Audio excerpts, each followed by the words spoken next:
Kevin, after reviewing the film, anything stand out? Anything, what are your kind of takeaways from the Utah game?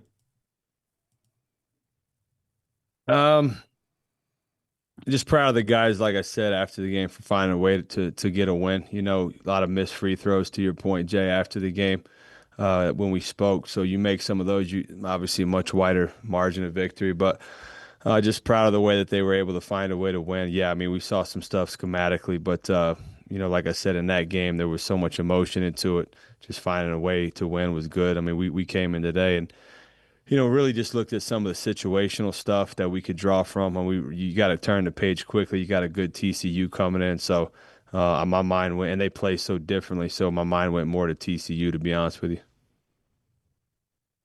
Then I just wanted to ask you quickly about adding Ahmed Beto, as you guys call him.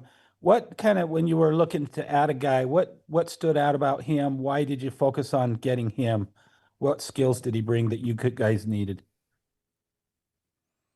There's a lot that went into that. You know, it was a long-term play just as much as anything. To get a player of his caliber and his experience, and then the way it unfolded, with the amount of eligibility he ended up receiving, sort of changed the course in terms of why we like him big picture. I mean, rim protection, offensive IQ, rebounding.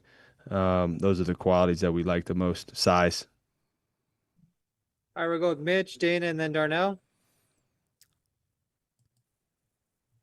Kevin, Richie Saunders earned Big 12 Player of the Week this week, and he was outstanding last year as a first-team All-Big 12 guy. Where have you seen Richie improve this year with this talented roster? Just consistency. I think, when you shoot it at the clip he shot it last year, it's like, okay, well, can you do that again? And he's been pretty good there. I think he's driving the ball even better than he did last year. And it's like, Richie's game is not a secret. He's going to do the things that he does really well. So I think it's a matter of being consistent in those things, and I think he's been doing just that for us. And you've been big since you've been here at BYU on maybe proof of concepts. I'm curious, Utah sold out a lot on AJ defensively, yet he still gets 20 and has an efficient night. How valuable is that going forward, that even when teams sell out on AJ, that he could still get his? I mean, it just speaks to his talent. I mean, you can't, and his quick decision making. That's something we've talked about a lot. I learned that when I had some great players in the NBA. If you hold the ball when the double team's coming, you're going to have a long night. But he figured out how to go quick on some of those rejects, some of the double teams. But I mean, he's such a high IQ guy. Still got to the line a bunch. Still should have gotten to his average because he missed a couple of those free throws. But I thought he made the right play more than he didn't. He'll learn from some of the mistakes that he made with the double teams. I mean, I think it surprised him with how many bodies they were throwing at him. And like I said, after the game, they were determined to not let AJ beat him. But in a lot of ways, I think he did beat him because he made a lot of good reads. We got a lot of wide open shots because of the attention he drew. Hey, Kevin, another big night with offensive rebounds. I think you had 16 against the Utes. You complimented the rebounding the other night against Arizona State as well. Has there been something that kind of clicked, especially on the offensive boards, that's been working lately? Just guys going more, honestly. I mean, it's not really a thing that is that scheme heavy. It's just kind of a want to thing. Richie's, 8 of them were the direct result of his ability to just outwork the other person and want it more than them. But I think, in all of basketball, rebounding is one of the biggest metrics that impact winning, and especially in the Big 12 and in college basketball in general. I mean, rebounding is such a huge part of the game, and it's got to be something that we do on a nightly basis on both ends of the floor. And then in the NBA, you see a lot of these big three combos that, have won championships. You don't see a lot of big threes in college where three guys are all averaging around 20 points a game. Have you ever, how impactful is this to have three guys that any given night could lead the team in scoring? One thing you saw it unfold the other night, they were determined to take AJ away, and then Rob essentially walked the game down for us along with Richie hitting some big free throws. So I think it puts a lot of stress on the other defense. You can't, you kind of have to pick your poison, but at the same time, and the thing I love about our guys is they understand that they need each other, and so they look for each other. They know where each other's spots are, and I think that's an area that we've really grown in. So it's a huge luxury to have, three guys that you feel like you can call their number and they're going to get something done. Kevin, as you guys settle into the Big 12 schedule, a couple of games a week, what parts of the game plan do you make as most critical for your players to focus on? Depends on the team and depends on what their strength is. Some games you feel like you got to tilt it a little bit more towards your offensive preparation. Some games you got to tilt it a little bit more for the defensive side. So it really just depends on the personality of that team, what they're good at, what the metrics say that they're good at. But when the plan all comes together, obviously we're going to give the guys a plan on both sides of the ball, but the pendulum swings a little bit based on kind of what we deem is, what's most important based on our research. Is that more on the players to get that done or the coaching staff, or basically a combination of both to get that done? The coaches. Yeah, the coaches. I mean, our coaches do a great job of studying other teams. Akash Sebastian, our analytics director, does a great job of giving us the necessary, numbers that we need to look at what teams are good at. And that's where, when you combine the numbers with the eye test, you feel like you're able to cover a lot of ground.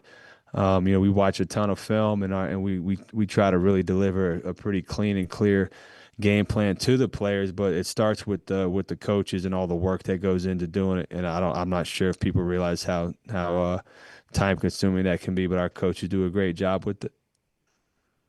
All right, we'll go Mitch, Sean, and then Jay, and then Dana, you'll have the last question. Yeah, Kevin, just wanted to ask, coming out of that Utah game, how's just Kaba feeling? And I bring that up because he had a go of it with, the UConn game and then illness and then just a slight ankle, just how Kaba's feeling coming out of that game. Yeah, he feels good. He feels good. He's had a few setbacks throughout the year, but just got done practicing, had a good practice. I think his motor when it's running high is when he's at his best. I thought in Kansas State game he was tremendous. I think that was at the game he had 16 rebounds. I think it was. And so yeah, just when he just gotta push through this little deal he had, which he has, and now hopefully we get him back full strength and ready to get back to that level of that high energy Cable that we all love. Yeah, Coach, you guys did a really nice job last week of not looking past one opponent for a big game on the weekend in that rivalry game. This week kind of has sort of a similar cadence or a similar level where there's a really big game on Saturday with a midweek game against a team that has been maybe one of the bigger surprises of Big 12 playing TCU. Just what stands out about TCU and do they have kind of your full attention, I guess, with a top 15 showdown on the weekend? Yeah, absolutely. I mean, they're a good look. I mean, they almost beat Michigan. They've played, what they did at Kansas was impressive. I've watched actually a lot of their games. Coach Dixon's an experienced coach. I think Iowa State and Houston get a lot of credit in our league for being tough-minded teams defensively. I think they have a lot of the same characteristics. And that's why they're in a lot of the ball games that they're in. And so our guys have to be ready for that. And I didn't even know we were playing Texas Tech. Honestly, I seriously, I just get very locked in on what's in front of us. All right, go ahead, Jay, and then we'll finish with Dana. Yeah, Kevin, speaking of TCU, obviously they have a former Cougar, Tanner Toolson, was there before you. Then went to UVU, obviously at TCU now. When he went back in the portal, did you guys have much interest in him? And what do you see from his game? And do you know the Toolson family at all? Yeah, I'm familiar with him. And Adam Stewart's also on their team, whose parents are my neighbors. So there's a lot of Utah ties to TCU.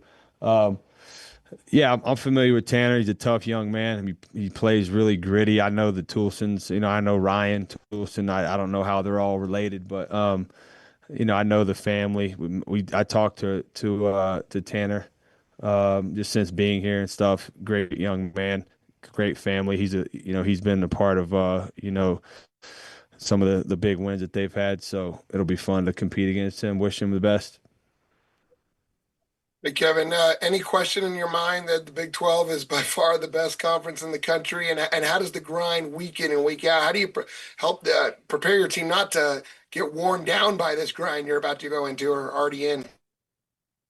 No, there's no doubt that it's the best league. I mean, I think there's four in the top 10, or someone just told me we dropped to 11, which I still don't get. I mean, I really don't understand how the polls work. Truly, I'm not trying to be funny. Like, I mean, we have one loss by 2 points against a number 3 team in the country in their backyard, and we were down 2 starters. So I don't understand how we drop in the polls, but that's neither here nor there. The bottom line is, our league's really hard. Every night is a dogfight.